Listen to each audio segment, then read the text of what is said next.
as a group, as a tribe, we need what's called cohesion. We need to be held together by something. And when one stands up in the front of a theater, it forces the people behind them to stand up. And eventually, everybody in the theater has to stand up. They see the exact same view that they had before, but now they all are standing instead of being able to sit comfortably and get the same view. All because one person at the front of the theater thought it would be best to stand up. When things are made more difficult for the rest of us, it's particularly bad when it doesn't benefit any of us. So we have policies, we have standards for a reason. Standards allow us to differentiate the good heretics from the bad heretics. The good heretics push us along. They set the temperature in the room that everybody strives to reach. We have many of them here. Most of our superstar directors are that way. They have blazed new trails, shown the rest of us how this business can be done. But the bad heretics use their position to take advantage of the community that we have together. And they have promised to support. This is why cross-promoting is so damaging. Finding a new market or clever ways to market your business or a product is what good heretics do. Breaking rules, weakening the cohesion that holds us together, is what a bad heretic does. So, what makes us sad or disappoints us is when we see people disrupting the cohesion. It makes us sad when you don't realize your actions are hurting yourself and the whole Scentsy family. But we are quickly made happy when we let you know and you willingly change. It disappoints us when you should know better, but you do it anyway. And the only thing that makes us mad is when you choose to undermine rather than protect our culture.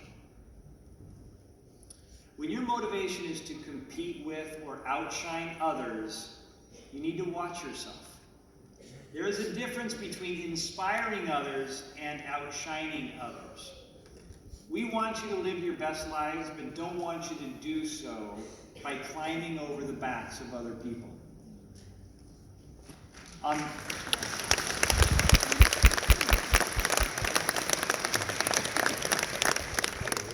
the next question, every day, Heidi and I wake up with one question in our minds, and it happens to be this question from one of our Region 1 Shining Stars. What is going to keep us in existence as a company when other direct selling companies are shutting their doors? The question we wake up to every day.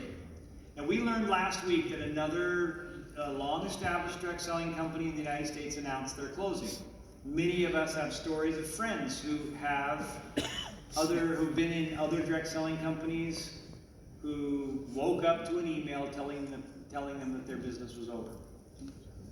The thing that will keep Scentsy strong in Australia and New Zealand is the cohesion of our tribe.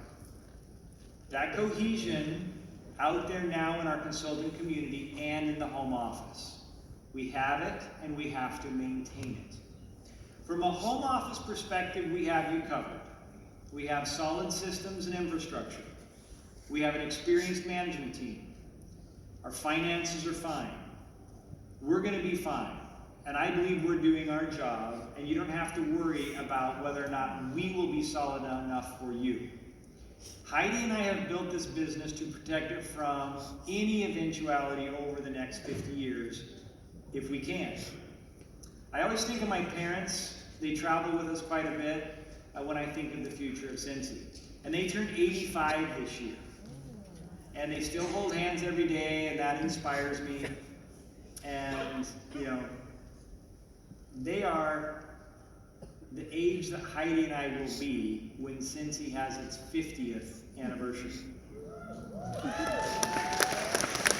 And I will consider it a personal failure if I'm not there to celebrate our 50th anniversary. So the only reason I won't be there is if I'm dead. So we can do our jobs at the home office, and we can prepare for all sorts of eventualities. And I believe that we're strong enough, and I have zero concern that Scentsy won't be able to survive from the home office side. but we need you to do your job to maintain and foster our Scentsy culture and that cohesion that holds us together, your teams together and your teams with other teams. As I said, Heidi and I have assured our infrastructure, our processes are good, our financials are strong, but we can't control our culture completely. That's in your hands. Promoting Dan to president of Scentsy doesn't mean Heidi and I are getting ready to leave. We aren't going anywhere. Our main focus is to protect Scentsy's culture. And we have to prepare and need contingency plans if something does happen to us. You know, we do drive in cars, and cars do get in accidents. So we need a contingency plan so that we can fulfill that promise, so that we can pass our business, or that you can pass your business on to your children and their children, if that's something that you want to do. But if you continue to contribute more than you take, then we'll be fine.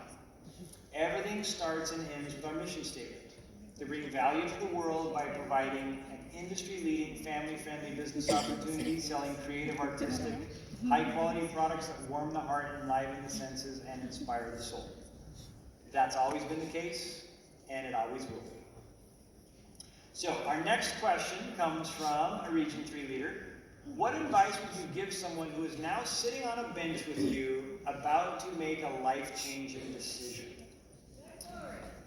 So, I love what James Clear said, is build to a no-limits life. So before I would make any life-changing decision, I would evaluate the system I have in place to make it work. Does that system mean that we should avoid making it? Does that mean that we should avoid making a decision until we have expertise? Often, we have to learn systems as we go. But we should be committed to overcoming challenges, accepting criticism, embracing hard work like Heidi taught us in her 2017 keynote. And we need to identify how we are going to learn what we need to learn and be disciplined enough to learn it. Let's look at our Scentsy business. We don't prescribe what a home party means, what sponsoring means, what improving yourself means, but the framework is there for us to transcend our current level